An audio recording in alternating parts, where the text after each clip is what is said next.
Hi guys, ഓണായിട്ട് എന്താ പരിപാടി? ഞാൻ രാവിലെ തന്നെ എഴുന്നേറ്റിട്ട് പൂക്കളം സെറ്റാക്കാൻ വേണ്ടി പോവാട്ടോ.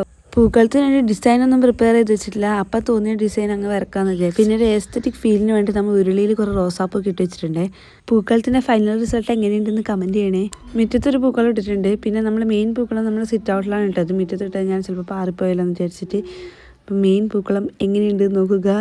എനിക്കിഷ്ടമായി, നല്ല ഭംഗിയായിട്ട് വന്നിട്ടുണ്ട്. സിമ്പിളാണ്, ഹമ്പിളായിട്ടുള്ളൊരു പൂക്കളായിരുന്നു. പിന്നെ ഞാൻ ബാക്കി വന്ന പൂക്കൾ വെച്ചിട്ട് മാല പോലെ ആക്കിയിട്ട് ഡെക്കറേറ്റ് ചെയ്ത് വാളിൽ കണ്ടോ ഇതുപോലെ മാല പോലെ ആക്കി കെട്ടി തൂക്കിയേ.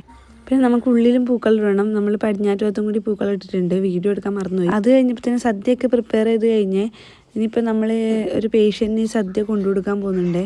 അപ്പോൾ ഞാൻ ഇതൊക്കെ പാക്ക് ചെയ്തിട്ട് പേഷ്യൻറ്റിന് കൊണ്ടുകൊടുക്കാൻ പോവാം കേട്ടോ. കുറച്ച് ലേറ്റായി, പേഷ്യൻ്റ് വെയിറ്റിംഗ് ആണ്. അപ്പം ഞാൻ പെട്ടെന്ന് വേഗം റെഡിയാക്കിയിട്ട് പോവാം കേട്ടോ.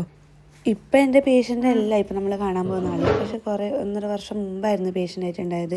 പക്ഷെ അന്ന് തൊട്ടേ പേഷ്യൻ്റായിരിക്കുന്ന സമയം തൊട്ടേ ഞാൻ കൊണ്ടുകൊടുക്കാറുണ്ട് ഫുഡ്. കാരണം നോൺ വെജ് ഒന്നും അവർക്ക് കഴിക്കാൻ പറ്റില്ല. ആകെ വെജ് ഐറ്റംസ് മാത്രമേ കഴിക്കാൻ പറ്റൂ. അപ്പോൾ അതുകൊണ്ടാണ് ഞാൻ ഇങ്ങനത്തെ ആഘോഷം വരുന്ന സമയത്ത് കൊണ്ടുകൊടുക്കുന്നത്. അപ്പോൾ അവർക്ക് ഫുഡ് കൊടുത്തിട്ട് ഞാൻ പെട്ടെന്ന് വീട്ടിലേക്ക് വന്നു. അപ്പോൾ അവരതൊക്കെ വിളമ്പി കഴിക്കാൻ തുടങ്ങിയിട്ടുണ്ടായിന്. അപ്പോൾ ഞാൻ തിരിച്ച് വീട്ടിലേക്ക് വന്നിട്ട് വേണം എനിക്കിനി ഫുഡ് കഴിക്കാൻ വേണ്ടിയിട്ട്.